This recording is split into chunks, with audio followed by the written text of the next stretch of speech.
வலதாபாத் பேரூராட்சிக்கு உட்பட்ட 4வது வார்டு பகுதியில் மு.க. ஸ்டாலின் பிறந்தநாளை முன்னிட்டு 1500 குடும்பங்களுக்கு நலத்திட்ட உதவிகள் வழங்கும் நிகழ்ச்சி நடைபெற்றது.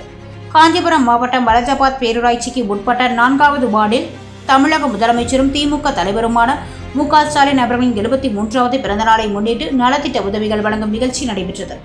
அந்த பகுதியில் ஆண்டுதோறும் மேடை அமைத்து பொதுக்கூட்டம் நடத்தி பொதுமக்களுக்கு நலத்திட்ட உதவிகள் வழங்குவது வழக்கமாக இருந்து வருகிறது. இந்த நிலையில் 2026 சட்டமன்ற தேர்தல் நெருங்கி வரும் சூழலில் இந்த ஆண்டில் வித்தியாசமாக வீடு வீடாக சென்று பொதுமக்களுக்கு நலத்திட்ட உதவிகள் வழங்கும் நிகழ்ச்சி நடைபெற்றது. உத்திரமேரூர் சட்டமன்ற உறுப்பினர் சுந்தர் அவர்களின் வழிகாட்டுதலின்படி ஒன்றிய செயலாளர் சேகர் மற்றும் பேரூர் கழக செயலாளர் பாண்டியன் முன்னிலையில் பேரூராட்சி மன்ற உறுப்பினர் டாக்டர் ரா வெங்கடேசன் ஏற்பாட்டில் 4வது வார்டு மற்றும் அதன் சுற்றுவட்டார பகுதிகளில் சுமார் 1500 குடும்பங்களுக்கு நலத்திட்ட உதவிகள் வழங்கப்பட்டன.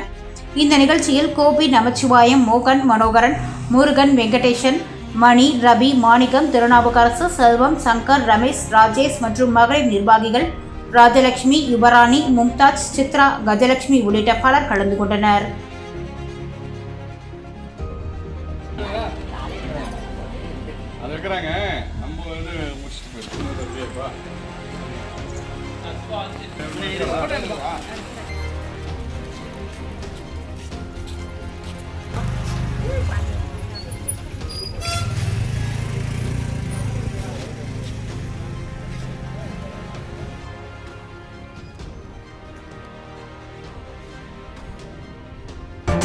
செய்திகளை உடனுக்குடன் தெரிந்து கொள்ள சான்றோர் குரல் பக்கத்தை ஃபாலோ செய்து கொள்ளுங்கள்.